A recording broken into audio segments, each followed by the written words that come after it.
Hello everyone, welcome back to Medicomix again. I hope आप सब बढ़िया होंगे और बहुत बहुत स्वागत है अपने एक छोटे से यूट्यूब प्लेटफॉर्म मेडिकोमिक्स पे।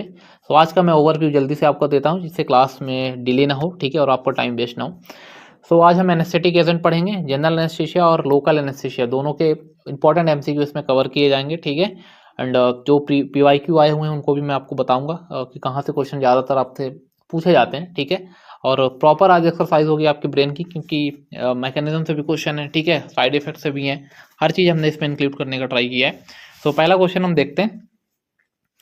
Eutectic lignocaine prilocaine has the following unique property. So unique property पहले जानने से पहले हम लिग्नोकैन प्रिलोकैन एक यूटेक्टिक मिक्सचर बनाते क्यों है ये जरूरी है जानना, ठीक है।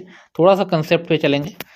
सो लिग्नोकैन प्रिलोकैन का यूटेक्टिक मिक्सचर बनाते हैं, जनरली हम यूज़ करते हैं कहाँ पे, जो इंटैक्ट स्किन होती है, जनरली जो अनब्रोकन स्किन होती है, ठीक है, वहाँ पे यूज़ करते हैं। वहाँ पे अगर सिंगल फॉर्म में ड्रग यूज़ करोगे तो वहाँ पे एब्जॉर्प्शन उसका प्रॉपर नहीं होता। लाइक यूज़ करने को आप लिग्नोकैन यूज़ कर लो, ठीक है, बट प्रॉपर एब्जॉर्प्शन नहीं होता। दैट इज़ द रीज़न हम इसका यूटेक्टिक मिक्सचर बनाते हैं। यूटेक्टिक मिक्सचर होता क्या है, अगर बात करो यूटेक्टिक का मीनिंग क्या होगा। सो अगर देखोगे तो लिग्नोकैन प्रिलोकैन अगर सेपरेट इनको देखोगे तो इनका एक मेल्टिंग पॉइंट लिग्नोकैन का भी अलग होगा, ठीक है, प्रिलोकैन का भी अलग होगा। बट जब इनको मिक्स कर दोगे दोनों को, ठीक है, प्रॉपर 25 डिग्री सेंटीग्रेड पे किया जाता है मिक्सिंग। तो अब जब बनाओगे आप इसको प्रोडक्ट को, तो उसका मेल्टिंग पॉइंट, ओवरऑल प्रोडक्ट का मेल्टिंग पॉइंट होगा तो उनके सेपरेट से हमेशा कम होता है, ठीक है। लिग्नोकैन प्रिलोकैन का जो सेपरेट मेल्टिंग पॉइंट होगा उनके मेल्टिंग पॉइंट से जो एक ओवरऑल प्रोडक्ट आएगा उसका आपका मेल्टिंग पॉइंट हमेशा कम होता है, ठीक है, एक लोअर साइड पे होता है। तो इससे आपको क्लियर होगा कि एब्जॉर्प्शन के लिए जो इंटैक्ट स्किन पे हम अप्लाई करते हैं, बाकी जो एब्रेडेड स्किन होती है, ठीक है, ब्रोकन स्किन होती है, वहाँ पे आप सिंगल फॉर्म में भी करोगे तो वहाँ पे यूज़ हो जाता है।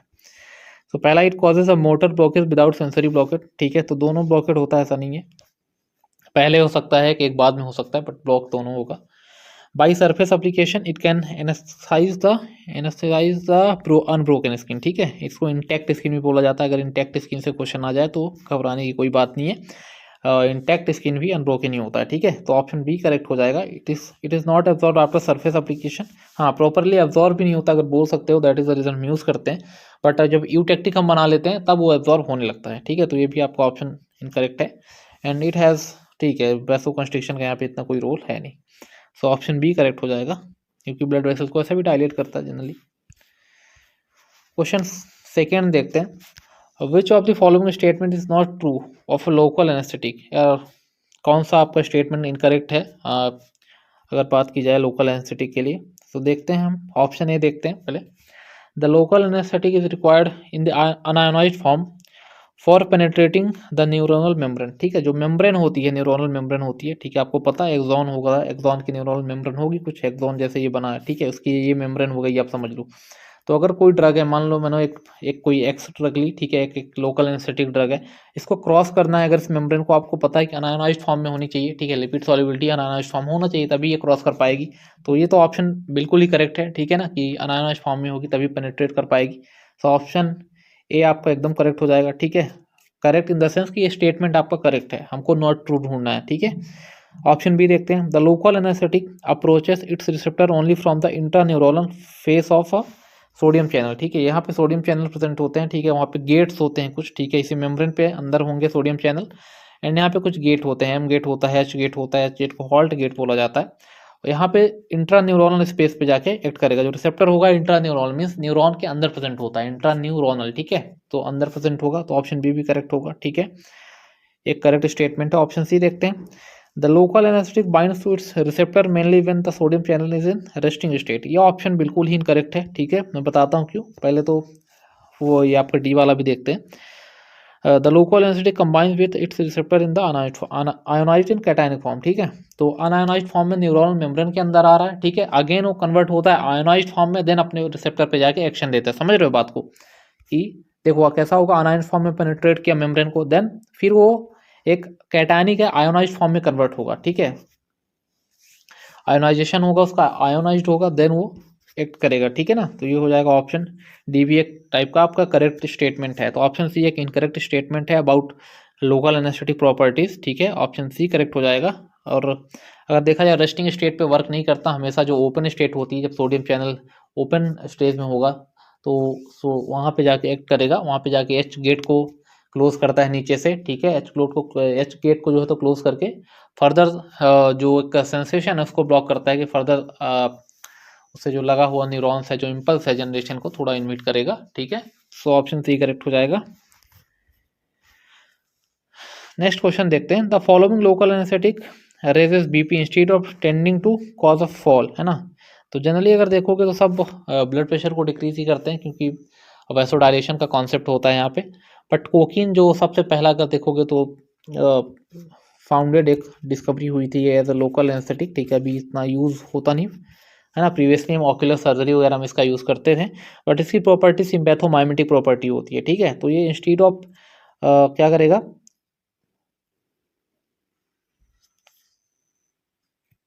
एक इंक्रीज करेगा बीपीओ, ठीक है। सो ऑप्शन ए करेक्ट हो जाएगा, बाकी जितने भी हो डिक्रीज करेंगे, ऑप्शन ए करेक्ट हो जाएगा। नेक्स्ट क्वेश्चन देखते हैं, मेथ हीमोग्लोबिनीमिया, ठीक है, इज कॉज्ड बाय। तो मेथ हीमोग्लोबिनीमिया में क्या होता है कि जो हीमोग्लोबिन होता है, ठीक है, हीमोग्लोबिन जो ऑक्सीजन से बाइंड होना चाहिए वो ऑक्सीजन से वहाँ पे बाइंड नहीं हो पाता है, ठीक है, ब्लड डिसऑर्डर बोल सकते हो। तो कॉज्ड बाय अगर देखोगे तो प्रीलोकेन, ठीक है, प्रीलोकेन ऑप्शन ए करेक्ट हो जाएगी। इसके अलावा अगर आपसे पूछता है, प्रीलोकेन होता है, ठीक है, ब्यूटामिन होता है, ठीक है, एंड एक आपका बेंजोकेन होता है। दोनों ही अगर देखोगे तो सरफेस एनेस्थीसिया के फॉर्म में यूज़ होते हैं, इंसॉल्युबल फॉर्म में होते हैं, ठीक है। सरफेस और टॉपिकल इंसॉल्युबल लोकल एनेस्थेटिक की कैटेगरी में आते हैं। एंड ब्यूटामिन को आपको पता है ब्यूटाइल अमाइनो बेंजोएट भी बोला जाता है ब्यूटामिन को।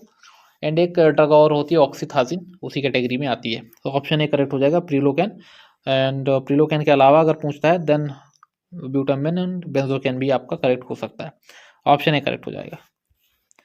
नेक्स्ट क्वेश्चन देखते हैं, first local anaesthetic used in clinical anaesthesia was, है ना। क्लिनिकल एनेस्थीसिया में अगर देखा जाए first anaesthetic as local anaesthetic अगर पूछा जाए आपसे तो वो कौन सा है, कोकेन है, ठीक है, ऑप्शन डी करेक्ट हो जाएगा। वैसे में अगर देखोगे जीए में बात करोगे तो सबसे पहले ईथर का यूज़ किया गया था, आई गेस, है ना। ऑप्शन डी करेक्ट हो जाएगा, कोकेन, कोकेन का भी यूज़ होता नहीं है। नेक्स्ट क्वेश्चन देखते हैं, from which of the following routes absorption of local anaesthesia is maximum. तो इंटरकोस्टल, एपिड्यूरल, ब्रैकियल, कॉर्डल। तो ब्रैकियल में सबसे बोल सकते हो कि स्लो होता है, ऑप्शन सी, ब्रैकियल में सबसे स्लो होता है। मैक्सिमम अगर देखोगे तो इंटरकोस्टल, उससे भी पहले अगर देखोगे तो इंट्रा प्यूरल करके एंटर प्यूरल करके होता है, उसमें होता है, ठीक है।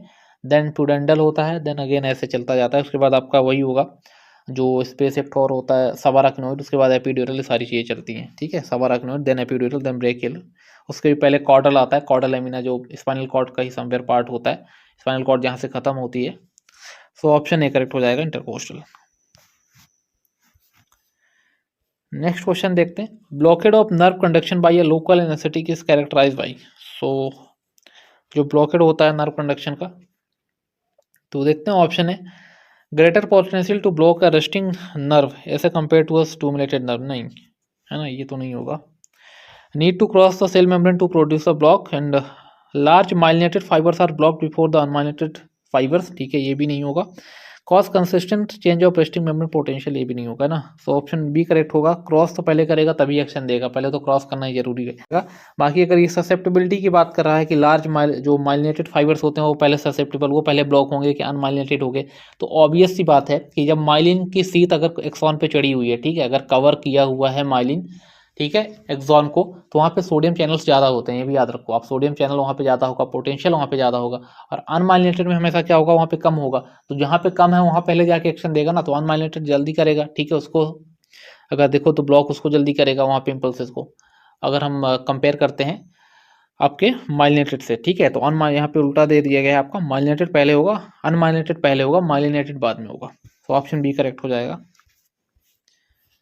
फर्दर देखते हैं, xenon anaesthesia all true except, है ना, ऑल और ट्रू। तो जितने भी स्टेटमेंट सभी जीनोन के लिए करेक्ट है। जिन्होंने का जनरल एनेस्थीसिया का पार्ट है, जनरल एनेस्थीसिया में जब आप इनहेलेशनल एजेंट पढ़ते हो, ठीक है, वहाँ पे आपको जीनोन देखने के लिए मिलती है, एक गैसियस फॉर्म में जीनोन होती है, और आपका इंटोनॉक्स भी यूज़ करते हो, जीनोन यूज़ करते हो, एंटो नाइट्रस ऑक्साइड यूज़ करते हो, उसी इनहेलेशन पास में आप वोलाटाइल लिक्विड भी यूज़ करते हो, लाइक हेलोथिन यूज़ करते हो आप, आइसोफ्लोरेनेट यूज़ करते हो, ठीक है, CON डेस, बहुत से जो फ्लोरीन वाले कंपाउंड्स होते हैं यूज़ करते हो, और भी बहुत सारी चीज़ें उसमें आती हैं, लाइक आपका ईथर उथर भी उसी में आता है।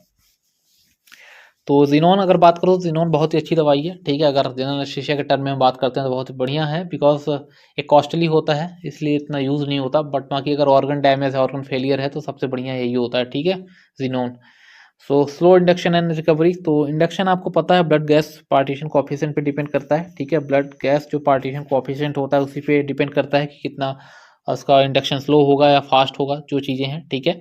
एंड कितना अच्छा रिकवरी होगा ड्रग का। ब्लड गैस पार्टीशन आपने जरूर से पढ़ रखा होगा, इनहेलेशन में बहुत ही इंपॉर्टेंट कॉन्सेप्ट होता है ब्लड गैस पार्टीशन का।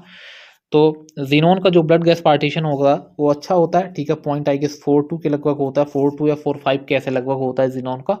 एंड जितना कम होता है, ठीक है, ये ब्लड गैस पार्टीशन कोएफिशिएंट, उतना ही ड्रग गैसियस फॉर्म में ज़्यादा प्रेजेंट होती है और उतना ही बढ़िया उसका उतना ही बढ़िया उसका इंडक्शन होता है। आई मीन टू से कि फास्ट इंडक्शन होता है, ठीक है। तो जीनोन का ब्लड गैस पार्टीशन कोएफिशिएंट थोड़ा बहुत ही कम होता है, ठीक है। बहुत ही कम होने की वजह से इसका इंडक्शन फास्ट होगा। तो ऑप्शन ए जो है तो स्लो इंडक्शन, ये आपका ट्रू नहीं है, ठीक है। एक्सेप्ट पूछा गया है, ठीक है। एक्सेप्ट पूछा गया है आपसे, ठीक है। तो ऑप्शन ए करेक्ट हो जाएगा। एंड नॉन एक्सप्लोजिव होता है, मिनिमल कार्डियोवास्कुलर साइड इफेक्ट, ये भी सही है। लो ब्लड सॉल्युबिलिटी, ये भी सही है, ठीक है। पर स्लो इंडक्शन वाला नहीं होता, फास्ट इंडक्शन फास्ट रिकवरी होती है, ठीक है। तो ब्लड गैस पार्टीशन कोएफिशिएंट बोल सकते हो कि इनडायरेक्टली प्रोपोर्शनल होता है रिकवरी एंड फास्ट रिकवरी जो होती है, स्लो रिकवरी होती है, उसके इनडायरेक्टली प्रोपोर्शनल होता है, ठीक है। ऑप्शन ए करेक्ट हो जाएगा। फर्दर क्वेश्चन देखते हैं। In spinal anaesthesia the drug is deposited between, तो बहुत ही इजी क्वेश्चन है। स्पाइनल एनेस्थीसिया जब आप देते हो, ठीक है, नीचे वाले पार्ट में दिया जाता है स्पाइनल एनेस्थीसिया, ठीक है। तो ड्रग जो है आपका कहाँ पे स्टोर होता है, क्वेश्चन है आपसे ये पूछा गया है। तो जो आपका पाया मैटर होता है एंड अराकिनोइड मैटर, ठीक है। पाया होता है, देन अराकिनोइड होता है एंड देन ड्यूरा होता है, ठीक है। बहुत ही बढ़िया ट्रिक है, जिसने बना ली होगी उसके लिए बहुत ही बढ़िया है। बाकी जो चीज़ें सोचता बैठा होगा कि क्या है, वो बात अलग हो जाती है। सो पाया एंड अराकिनोइड मैटर के बीच में हम देते हैं, यहाँ पे CSF फ्लूइड भी होता है, ठीक है। तो यहीं पे दिया जाता है, यहीं पे लोकेशन भी देखी जाती है। कभी कभी नीडल क्या है, इसमें डीपर पेनेट्रेशन करना पड़ता है नीडल का, तभी हमको पता चलता है कि लोकेशन सही है कि गलत है, ठीक है। So pia mater arachnoid mater, option B correct हो जाएगा, ठीक है। एंड ड्यूरा वर्टेब्रा आप बोल सकते हैं एपिड्यूरल वाला होता है, ठीक है। सो ऑप्शन बी करेक्ट हो जाएगा। सब अराकिनोइड स्पेस भी पूछ सकता है आपसे, इसी के बीच में होता है। Which of the following next question, which of the following induction hasn't produced the cardiac stability? So most pharmacodynamically stable अगर ड्रग कोई है तो इटोमिडेट है, ठीक है। इटोमिडेट है, तो इटोमिडेट हम यूज़ करते हैं अगर कार्डियक कोई पेशेंट है। ऑप्शन बी करेक्ट हो जाएगा। वैसे तो कीटामिन वगैरह भी, कीटामिन नहीं यूज़ करते, सॉरी, कीटामिन CHF वगैरह में दे सकते हो। अगर कंजेस्टिव हार्ट फेलियर का पेशेंट है, देन उसको कुछ सर्जरी की जरूरत है, वहाँ पे जनरल एनेस्थीसिया की जरूरत है, तो यू कैन गिव कीटामिन, ठीक है, क्योंकि सिम्पैथोमाइमेटिक प्रॉपर्टी समवेयर कीटामिन की भी होती है, ओके। तो इटोमिडेट सबसे ज़्यादा फार्माकोडायनेमिकली स्टेबल ड्रग है और इसका इंजेक्शन भी सबसे ज़्यादा पेनफुल होता है, ये याद रखना, ठीक है। पेनफुल इंजेक्शन सबसे ज़्यादा इसी का होता है। कीटामिन का लोएस्ट होता है। प्रोपोफॉल भी पेनफुल इंजेक्शन होता है उसका भी। साथ में पैनक्यूरोनियम, आपने जो स्मूथ मसल रिएक्शन पढ़ा होगा वहाँ पे पैनक्यूरोनियम का इंजेक्शन बहुत ही पेनफुल होता है, ठीक है। ऑप्शन बी करेक्ट हो जाएगा, इटोमिडेट। बाकी देख लेना, थोड़ा मैकेनिज्म भी क्लियर कर देता हूँ। कीटामिन एक ऐसा ड्रग है जो जितने भी आप IV एनेस्थेटिक एजेंट पढ़ोगे तो उसमें कीटामिन जनरली अगर देखोगे तो NMDA को ब्लॉक करता है, ठीक है। और नाइट्रस ऑक्साइड भी अगर इनहेलेशन से उठाओगे तो नाइट्रस ऑक्साइड और कीटामिन पूरा जनरल एनेस्थीसिया देखते हो तो ये दोनों ड्रग ऐसे कि NMDA को ब्लॉक करता है। मीन्स जो एक्साइटरी जो न्यूरोट्रांसमीटर्स होते हैं, ठीक है, एक्साइटरी जैसे सोडियम चैनल अंदर आएगा, ठीक है, इसी रिसेप्टर से, इसी मतलब चैनल से, ठीक है। तो उसके इन्फ्लक्स को रोकते हैं, इन्फ्लक्स ऑफ सोडियम चैनल को ये रोकते हैं। कीटामिन हो गया आपका एंड नाइट्रस ऑक्साइड। बाकी वह का अगर मैकेनिज्म देखोगे तो गाबा क्लोराइड चैनल पे एक्ट करेंगे। मीन्स वही है कि क्लोराइड का एक इन्फ्लक्स को इंक्रीज करते हैं, जिससे हाइपर पोलराइजेशन होता है। आपने गाबा पढ़ा होगा, गाबा क्लोराइड हो गया, ग्लाइसिन क्लोराइड हो गया, एक पोटेशियम चैनल को ओपन करके भी वर्क करते हैं। ऐसे इनका ब्रेन पे मैकेनिज्म होता है, जनरल एनेस्थीसिया का आपने पढ़ रखा होगा। सो ऑप्शन बी यहाँ पे करेक्ट हो जाएगा, इटोमिडेट। हाँ, ये इंपॉर्टेंट क्वेश्चन है। लॉर्डेनोसिन इज अ मेटाबोलाइट ऑफ, ठीक है। लॉर्डेनोसिन जो होता है किसका मेटाबोलाइट है, तो एट्राक्यूरियम का मेटाबोलाइट है, ठीक है। एक टॉक्सिक मेटाबोलाइट होता है एट्राक्यूरियम का। हॉफमैन एलिमिनेशन, ये भी इंपॉर्टेंट है इसका। सिसेट्रा और एट्राक्यूरियम दोनों हॉफमैन एलिमिनेशन से एलिमिनेट आउट होते हैं, बॉडी से बाहर जाते हैं। That is the reason liver और इसमें रेनल और फेलियर में सेफ होते हैं ये ड्रग, ठीक है। सो ऑप्शन एक करेक्ट हो जाएगा, एट्राक्यूरियम, ओके। देन सब स्मूथ मसल रिलेक्टेंट होते हैं, ठीक है। Most cardiotoxic local anaesthetic agent, तो बुपिवाकेन, ठीक है, सबको पता होगा बुपिवाकेन मोस्ट कार्डियोटॉक्सिक होता है। ऑप्शन बी करेक्ट हो जाएगा। बुपिवाकेन आपका लॉन्ग एक्टिंग में आता है, ठीक है। लॉन्ग एक्टिंग जो इंजेक्टेबल लोकल एनेस्थेटिक होते हैं उस कैटेगरी में बुपिवाकेन आता है। साथ में बुपिवाकेन में लेबर के आप दौरान दे सकते हो, ड्यूरिंग लेबर दे सकते हो, ठीक है। जो वेजाइनल डिलीवरी होती है उसके दौरान आप इसका यूज़ कर सकते हो, ठीक है। Local anaesthetic, as a local anaesthetic. Cardiotoxic होता है बट आप दे सकते हो उस टाइम पे। ऑप्शन बी करेक्ट हो जाएगा, बुपिवागेन। बाकी प्रोकेन आपको पता है, प्रोकेन बहुत ही शॉर्ट एक्टिंग एक एस्टर डेरिवेटिव होता है, ठीक है। Then a patient receive the toxic dose of lignocaine IV, the patient likely to exhibit, है ना। टॉक्सिक डोज किसका मिला है, लिग्नोकैन का, ठीक है। तो लिग्नोकैन का अगर देखोगे तो जितने भी लोकल एनेस्थेटिक मैं आपको बता रहा हूँ, ठीक है। लोकल एनेस्थेटिक जितने भी हम बात कर रहे हैं तो सीएनएस को डिप्रेस करते हैं, तो सीबीएस में भी डिप्रेशन ही कॉज करते हैं, लाइक आपका हार्ट रेट वगैरह कम करेंगे, ठीक है। दैट इज द रीजन आपने पढ़ा होगा कि लिग्नोकैन हम यूज़ करते हैं कहाँ पे, एंटी अरिथमिक में लिग्नोकैन यूज़ करते हैं हम, ठीक है। हाँ, लिग्नोकैन यूज़ करते हैं, एंटी अरिथमिक यूज़ करते हैं। उसके अलावा अगर देखोगे प्रोकेन का एक जो अमाइड डेरिवेटिव हम बनाते हैं, प्रोकेनामाइड, ठीक है। प्रोकेनामाइड जो I guess sodium channel second B blocker होता है, ठीक है। हाँ, फर्स्ट ए सेकंड बी ऐसे कुछ होता है, फर्स्ट बी ब्लॉकर होता है, तो वहाँ पे हम यूज़ करते हैं प्रोकेन भी। तो ये अरिथमिक मीन्स अरिथमिया के को ट्रीट करने में यूज़ किए जा सकते हैं। दैट इज सीबीएस को भी डिप्रेस करते हैं, सीएनएस को भी डिप्रेस करते हैं। बट स्टार्टिंग में जब आप दोगे इसको, ठीक है, थोड़ा बहुत आपको लगेगा ऐसे कि आपका एक्साइटमेंट, ब्रेन में एक्साइटमेंट कॉज कर रहा है जब आप स्टार्टिंग डोज आप देना स्टार्ट करते हो, ठीक है। क्योंकि प्रोमिनेंट एक्शन इसका मैं जो बता रहा हूँ आपको ओवरव्यू, तो प्रोमिनेंट एक्शन इसका होता है आपका डिप्रेशन, ठीक है, सीएनएस या सीबीएस में। बट स्टार्टिंग में अगर आप दोगे तो वहाँ पे थोड़ा जो एक्साइटेटरी न्यूरोट्रांसमीटर होते हैं वहाँ पे अपना वो एक्शन ज़्यादा प्रभावित करते हैं, ज़्यादा दिखाते हैं। तो वही इसके पीछे एक सिंपल सा रीज़न होता है कि स्टार्टिंग में एक्साइटेशन कॉज करने की वजह से आपका सीजर या कोमा में आप पेशेंट जा सकता है, ठीक है, अगर टॉक्सिक डोज है। सो ऑप्शन डी करेक्ट हो जाएगा, ठीक है ना। देन नेक्स्ट क्वेश्चन देखते हैं, an agent added to a local anaesthetic to speed the onset of action. तो लाइन ध्यान से पढ़ना, ठीक है। Speed the onset of action, पूरी ड्यूरेशन ऑफ एक्शन की बात होती है वहाँ पे हम इसको एड्रेनालिन के साथ देते हैं ड्यूरेशन ऑफ एक्शन के केस में, ठीक है। बट अगर आपसे पूछा जाए कि एक speed the onset of action, कि ऑनसेट ऑफ एक्शन अगर बढ़ाना है आपको, ठीक है, उस केस में हम हमेशा इसको बाइकार्बोनेट के साथ देते हैं, ठीक है। क्या इसके पीछे का रीज़न है कि बाइकार्बोनेट के साथ देते हैं, तो रीज़न सिंपल सा है, लाइक डिजॉल्व लाइक आपने पढ़ा होगा, बायो फॉर्म में बहुत अच्छी तरीके से पढ़ा होगा कि जो एक अनायनाइज्ड फॉर्म में ड्रग है, अनायनाइज्ड फॉर्म में अगर कोई ड्रग है, ठीक है, तो अनायनाइज्ड फॉर्म में बहुत बढ़िया डिजॉल्व होता है, ठीक है। अगर उसको वो मीडियम सेम मिल गया, सेम मीडियम मिल गया, ठीक है, तो वहाँ पे बहुत ही अच्छा एक्शन देता है। सेम चीज़ यहाँ पे है, अगर आप देखते हो तो जो लोकल एनेस्थेटिक होते हैं, वीकली बेसिक ड्रग्स होते हैं, इनका पीके हमेशा 8 to 9 होता है, ठीक है। तो वीकली बेसिक नेचर होने की वजह से जो बाइकार्बोनेट आपका एक बेसिक मीडियम भी है, एल्कलाइन मीडियम है, तो वहाँ पे इनका एब्जॉर्प्शन बहुत ही बढ़िया होता है। दैट इज द रीज़न हम बाइकार्बोनेट को प्रीफर करते हैं, ठीक है। बट कुछ ड्रग हैं लाइक बुपिवाकेन वगैरह, ये जाके प्रेसिपिटेट हो जाती हैं, तो बुपिवाकेन को याद रखना कि हम नहीं यूज़ करते हैं बाइकार्बोनेट के साथ। बाइकार्बोनेट का बी एंड बुपिवाकेन का भी स्टार्टिंग का लेटर जो है, ठीक है, एक बी है, तो याद रखना कॉन्ट्राइंडिकेशन थोड़ा बहुत, ठीक है ना। सो ऑप्शन बी करेक्ट हो जाएगा। मिथाइल पैराबिन एक प्रिजर्वेटिव आपको पता है, एंड फेंटेनल भी आपका कोपियोइड में ही आता है, हम जनरली यूज़ करते हैं जनरल एनेस्थीसिया में, बट इंडक्टिव एजेंट में नहीं, आईवी एनेस्थेटिक एजेंट क्लासिफिकेशन में आता है, बट हम एज अ इंडक्टिव एजेंट इसका यूज़ नहीं करते हैं, ठीक है। एनाल्जेसिक प्रॉपर्टी के लिए इसका हम यूज़ कर सकते हैं, क्योंकि कभी भी अगर देखोगे जनरल एनेस्थीसिया की अगर हम बात करते हैं तो वहाँ पे उनको बैलेंस्ड एनेस्थीसिया चाहिए रहता है। एक बैलेंस्ड एनेस्थीसिया के लिए एक ड्रग काफ़ी नहीं होती, ठीक है, वहाँ पे कॉम्बिनेशन ऑफ ड्रग या ग्रुप ऑफ ड्रग यूज़ करना पड़ता है, क्योंकि हमको वहाँ पे एनाल्जेसिया भी चाहिए, ठीक है, साथ में एमनीसिया भी चाहिए। उसके अलावा अगर देखोगे तो जितने भी रिफ्लेक्सेस हैं उनको भी आपको रोकने हैं, कि आप सर्जरी कर रहे हो, पेशेंट ने आपको एक झापड़ी मार दिया उठ के, अपना रिफ्लेक्स नहीं छुआ मेरे को, है ना, ऐसा हो जाता है कभी कभी। तो ये सारी चीज़ों को रोकने के लिए सब चीज़ें कंट्रोल करनी पड़ती हैं, ठीक है। तो तो बहुत ग्रुप ऑफ ड्रग्स का यूज़ होता है, ठीक है ना। तो ठीक है, इसका हमने बता दिया, ऑप्शन बी करेक्ट हो जाएगा। फर्दर क्वेश्चन देखते हैं, epinephrine added to a solution of lignocaine for a peripheral nerve block will, है ना, यहाँ पे होगा increase the duration of action of the local anaesthetic, ठीक है। अब हम यूज़ क्यों करते हैं, क्योंकि ये इंक्रीज कर सके duration of action local anaesthetic की, क्योंकि क्या करता है, वैसो कंस्ट्रिक्शन करता है, ठीक है। लोकल जो ये होगा आपका एड्रेनालिन आपको पता है, ठीक है, सिंपैथेटिक प्रॉपर्टी वैसो कंस्ट्रिक्शन जरूर करेगा। तो वैसो कंस्ट्रिक्शन होने से क्या होता है कि जो आप लोकल एनेस्थेटिक दे रहे हो, ठीक है, वो थोड़ी ज़्यादा देर तक वहाँ पे रहेगा, ठीक है, तो एक्शन अपना बढ़िया से देगा, फ्लो में एकदम बोल सकते हो सर्कुलेशन के साथ नहीं चला जाएगा, ठीक है। ऑप्शन बी करेक्ट हो जाएगा।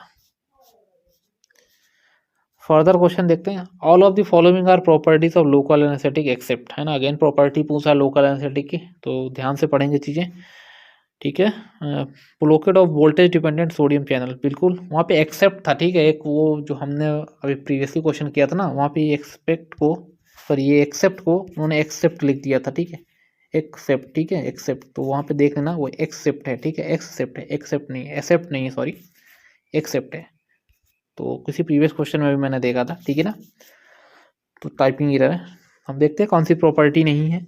तो blockade of voltage dependent sodium channel, बिल्कुल हाँ जी, ये प्रॉपर्टी होती है आपकी लोकल एनेस्थेटिक की। बी देखते हैं, preferentially binding to resting channels, नहीं, मैंने आपको बताया कि एक ओपन चैनल में हमेशा बाइंड होता है, रेस्टिंग चैनल में कभी बाइंड नहीं होता, ठीक है ना। सो ऑप्शन बी आपका करेक्ट हो जाएगा, बाकी आपका सब सही होगा, ठीक है ना। हमको गलत ढूंढना होता तो बहुत ईजी होता है अगर हमको कॉन्सेप्ट पता है तब। Best uterine relaxation is seen with, तो बेस्ट यूटेराइन जो रिलैक्सेशन होता है आपको पता है, ऑप्शन में देख लेते हैं, क्लोरोफॉर्म तो होगा नहीं, है ना, एंड नाइट्रस ऑक्साइड नहीं, ईथर नहीं, हेलोथेन, ठीक है, हेलोथेन एक बेस्ट यूटेराइन, ठीक है, रिलैक्सेशन प्रॉपर्टी रखता है, ड्रग होता है, ठीक है। ये भी आप देखोगे तो इनहेलेशनल जो एनेस्थेटिक जनरल एनेस्थीसिया होता है उसी कैटेगरी में आता है, वोलाटाइल लिक्विड की कैटेगरी में आता है हेलोथेन, है ना। हेलोथेन का थोड़ा बता ही देता हूँ, थोड़ी चर्चा कर लेते हैं। हेलोथेन इंपॉर्टेंट ड्रग है आपका, आपने पढ़ा होगा जब टोकोलिटिक्स है ना, जो यूटेराइन रिलैक्सेशन ड्रग होते हैं उसमें आपने पढ़ा होगा हेलोथेन समवेयर, ठीक है, हेलोथेन होता है वहाँ पे। तो ऑप्शन डी तो यहाँ पे करेक्ट हो जाएगा। बाकी हेलोथेन के बारे में अगर देखोगे तो इसका मैक वैल्यू पूछा जा सकता है, 0.75% पूछा गया है, पूछा जा नहीं सकता, मैं वही बताऊंगा कहाँ पूछा गया है। 0.75% इसका मैक वैल्यू होता है। ब्लड गैस पार्टीशन कोएफिशिएंट अगर आपसे पूछेगा तो कितना बताना है, 2.25%। वैल्यू थोड़ा बहुत इधर उधर हो सकता है लेकिन आफ्टर डेसिमल ही होता है, ठीक है, बिफोर डेसिमल चेंजेस नहीं होते हैं, याद रखना, ठीक है। 0.75 का 0.85 कर देगा बट 1 पॉइंट नहीं करेगा, ठीक है। तो before decimal no changes, after decimal it can happen, okay, तो याद रखना, ठीक है ना। बाकी कहाँ पूछा गया था, तो आपका CVT PG का जो एग्जाम हुआ था 2024 का, उसमें बाकायदा मैक वैल्यू से क्वेश्चन आया था, ब्लड गैस पार्टीशन कोएफिशिएंट से क्वेश्चन आया था। जिन्होंने डीप में पढ़ के रखा था उनके बल्ले बल्ले हो गई थी, ठीक है, बट जो अपना सुपरफिशियली वही क्लासिफिकेशन पढ़ के गए थे उनके वहाँ पे पसीने छूट गए थे, ठीक है ना। सो ऑप्शन डी करेक्ट हो जाएगा। Hallucination are seen after anaesthesia, तो हेलिसिनेशन एक डिसोसिएटिव एनेस्थीसिया का बोल सकते हो कि एग्जाम्पल जो होता है कीटामिन वही कॉज करता है, ऑप्शन ए करेक्ट हो जाएगा। NMDA ब्लॉकर होता है, मैंने बता के रखा है आपको, ऑप्शन ए करेक्ट हो जाएगा, कीटामिन। नेक्स्ट क्वेश्चन देखते हैं, the minimum alveolar concentration of an inhalational anaesthetic is a measure of, तो जो मिनिमम एल्वियोलर कंसंट्रेशन MAC, ठीक है, कि कितना कितना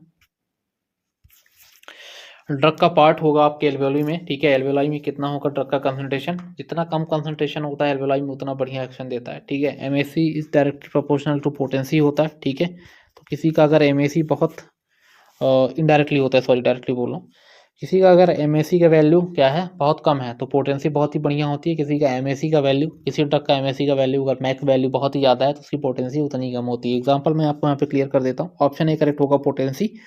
एग्जाम्पल थोड़ा मैं क्लियर कर देता हूँ आपको MAC का, आपने नाइट्रस ऑक्साइड का पढ़ा होगा, 105 होता है, ठीक है, वहीं पे तो इसका जो पोटेंसी होता है कम होता है। वहीं पे आपने पढ़ रखा होगा किसी का, मैं बता दूँ, साइक्लोप्रोपेन का 0.16 होता है, उसकी पोटेंसी बहुत ही बढ़िया होती है, ठीक है। सो इनडायरेक्टली प्रोपोर्शनल ये भी होता है, MAC is indirectly proportional to 1 potency, ठीक है, या पोटेंसी। और थेरापेटिक इंडेक्स आपको पता है कि सेफ्टी ऑफ ड्रग हम देखते हैं, टाइल lethal dose upon effective dose, ठीक है। सो ऑप्शन ए करेक्ट हो जाएगा। Which general anaesthetic selectively inhibit the excitatory NMDA receptors, same question है, कीटामिन होगा आपको जहाँ तक है, ऑप्शन डी करेक्ट हो जाएगा। मैंने बता के रखा है कीटामिन N2 दो ही ड्रग हैं जनरल। फर्दर नेक्स्ट क्वेश्चन देखते हैं, second gas effect is exerted by which of the following gas when को एडमिनिस्टर्ड विथ हेलोथेन, ओके। तो हेलोथेन के साथ अगर आप एडमिनिस्टर करते हो तो कौन सी ऐसी ड्रग है जो कि सेकेंड गैस इफेक्ट कॉज करेगी। So nitrous oxide, option A correct होगा। Nitrous oxide second gas effect, diffusion, hypoxia and concentration effect, तीनों चीज करती है, क्या क्या, concentration effect, diffusion, hypoxia and second gas effect. तो इसका यही सीन है कि हम डूबेंगे सनम, तुमको भी साथ लेके डूबेंगे, है ना। तो क्या करता है, समझ लो एक सिलेंडर है आपका, ठीक है, सिलेंडर, ठीक है, ये आपका एल्वेलाई होता है, एल्वेलाई से डायरेक्ट आपको पता है ब्लड में जाएगा ड्रग, ठीक है। तो यहाँ पे N2O भरी हुई है, एक सिलेंडर हमने हेलोथेन का लगाया हुआ है, ठीक है, साथ में। तो क्या करता है ये, जब भी ये कोई ड्रग है एल्वेलाई में गई, एल्वेलाई से ब्लड में गई, तो एल्वेलाई में क्या होता है, कभी कभी क्या है बहुत ही फास्ट, जिसका आपका बोल सकते हो N2O का, मैंने आपको बताया था N2O का आपका क्या होता है, ब्लड गैस पार्टीशन कोएफिशिएंट बहुत बढ़िया होता है, ठीक है। तो जल्दी से जल्दी ये ब्लड से ब्रेन में जाएगी ड्रग, ठीक है। तो एक निगेटिव प्रेशर जो है तो एल्वियोलाई में जनरेट कर देती है, ठीक है, एक निगेटिव प्रेशर जनरेट करती है। निगेटिव प्रेशर की वजह से जितना एनटीओ सिलेंडर में होता है बहुत जल्दी खाली होता है। उसके साथ जैसे जैसे निगेटिव प्रेशर जनरेट हो जाएगा हैलोथेन भी साथ में ही खाली होता जाएगा, ठीक है। तो it causes the withdrawal of another cylinder of another gases, ठीक है। So option C correct, option A correct हो जाएगा, nitrous oxide. Okay, further question देखते हैं। Which of the following drugs are believe to be effective in the treatment of post operative shivering, है ना। Post operative shivering में pethidine या meperidine use करते हैं, ठीक है। समवेयर फेंटानिल वगैरह भी यूज़ कर सकते हैं। तो ऑप्शन पैथिडीन देखते हैं कि नहीं है। ऑप्शन सी में पैथिडीन दिया गया है, ठीक है। डाइक्लोफेनाक वगैरह तो कुछ सीन है नहीं यहाँ पे। ऑप्शन सी करेक्ट हो जाएगा, पैथिडीन। ओके, एंड याद रखना कि आप फेंटानिल वगैरह जो ओपियोइड होता है वो भी हम यूज़ कर सकते हैं, ठीक है। सिंथेटिक ओपियोइड है।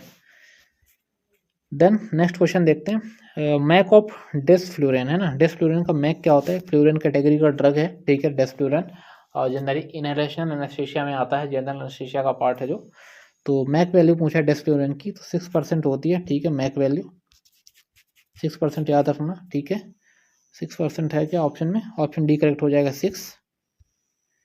बाकी हैलोथेन की मैं आपको बता चुका हूँ, ठीक है। हैलोथेन की कितना बताया था मैंने आपको? 0.7। अगर आपको आइसोफ्लूरिन की नोट करनी है तो वो भी नोट कर लेना। आइसोफ्लूरिन का आपका 1.13 तक हो जाता है, ठीक है। उसके बाद अगर देखो सीवोफ्लूरिन डेस आता है, सीवो का आई गेस 2% होता है एंड डेस का आपका 6% होता है, ठीक है। नोट कर लेना इसको, ऑप्शन डी करेक्ट हो जाएगा। Further select the correct statement about nitrous oxide. तो नाइट्रस ऑक्साइड के बारे में एक अच्छा स्टेटमेंट या करेक्ट स्टेटमेंट आपको सेलेक्ट करना है। It irritates the respiratory mucosa, ठीक है। एक करेक्ट स्टेटमेंट नहीं है ये, ठीक है, इनकरेक्ट है। It has a poor analgesic action, नहीं, ये भी इसका एनाल्जेसिक एक्शन बहुत ही अच्छा होता है। It is primarily used as a carrier and adjuvant to another anaesthetic agent, ठीक है। ये आपका करेक्ट होगा क्योंकि सेकेंडरी गैस इफेक्ट कॉज करती है तो कैरियर के फॉर्म में वर्क कर सकते हैं। ईथर भी, सॉरी ईथर नहीं, जिनोन या ईथर, हाँ, ये भी एक कैरियर के फॉर्म में वर्क करता है। सेकेंडरी गैस इफेक्ट की वजह से कैरियर की तरह वर्क करती है। ऑप्शन सी करेक्ट हो जाएगा, ठीक है। एनाल्जेसिक एक्शन इसका बढ़िया होता है, दैट इज़ द रीज़न हम डेंटल सर्जरी वगैरह में भी यूज़ करते हैं इसका, ठीक है। ऑल दो इतना यूज़ है नहीं अभी, बट डेंटल सर्जरी वगैरह में दे सकते हो क्योंकि अच्छा एनाल्जेसिक एक्शन होता है, ठीक है। क्योंकि इसका जो तो ब्लड गैस पार्टीशन कोएफिशिएंट काफ़ी होता है, तो बहुत टाइम ले लेती है उस सब चीज़ों में। आपको एक जनरल जो सेंसेशन होता है आपको बेहोश करने में बोल सकते हो, ठीक है ना। तो ऑप्शन सी करेक्ट हो जाएगा। Further, malignant hyperthermia is a rare complication of the use of the following anaesthetic agent, है ना। किस एनेस्थेटिक एजेंट के यूज की वजह से आपको मैलिग्नेंट हाइपरथर्मिया और भी कैंसर हाइपरथर्मिया देखने के लिए मिलता है? बहुत ही अच्छा क्वेश्चन है, वेरी वेरी इंपॉर्टेंट क्वेश्चन है, ठीक है। So halothane, option A correct, option C correct हो जाएगा। सबको पता भी होगा इसका, मुझे पता है। हैलोथेन मैलिग्नेंट हाइपरथर्मिया कॉज करता है ना। मैलिग्नेंट हाइपरथर्मिया कॉज करता है। इसके ट्रीटमेंट के लिए क्या यूज़ करते हैं ये आप कमेंट बॉक्स में कोई एक सिंगल ड्रग बताना जो कि स्पेसिफिक होती है। फिर आप वो इतिहास लेके नहीं आ जाना कि, ठीक है ना, कि आप गूगल में सर्च करो ये भी ड्रग है, ये भी ड्रग है। तो एक स्पेसिफिक ड्रग मैं आपसे पूछ रहा हूँ जो कि सबको ही पता होगी, अगर जिसने पढ़ रखा होगा, तो वो कौन सी होती है वो आपको कमेंट करके बताना है कमेंट बॉक्स में, ठीक है, कि ये ड्रग है, ये आपका यूज़ होती है किसके लिए? मैलिग्नेंट हाइपरथर्मिया के लिए, ठीक है ना। ऑप्शन सी करेक्ट हो जाएगा, हैलोथेन। डिसोसिएटिव एनेस्थीसिया बताया मैंने आपको, produce by ketamine, option A correct हो जाएगा। इजी क्वेश्चन है इसका, ठीक है। नेक्स्ट क्वेश्चन देखते हैं। Induction agent of choice in the day care surgery, ठीक है। डे केयर सर्जरी में जो इंडक्शन एजेंट होता है तो कीटामिन नहीं यूज़ कर सकते हैं, प्रोपोफॉल यूज़ करते हैं, ठीक है। कीटामिन के लिए ज़रूरी होता है कि एक आप अंडर ऑब्जर्वेशन आपको प्रॉपर एक जो होता है ना कि पूरी फैसिलिटी चाहिए, है ना, उसमें ही आप आईपीडी पेशेंट होना चाहिए वो, ठीक है। इन पेशेंट डिपार्टमेंट में आपको होना चाहिए, तभी हो पाता है, क्योंकि एक सिम्पैथोमाइमेटिक है, पूरा वाइटल्स आपको प्रॉपर देखना पड़ेगा।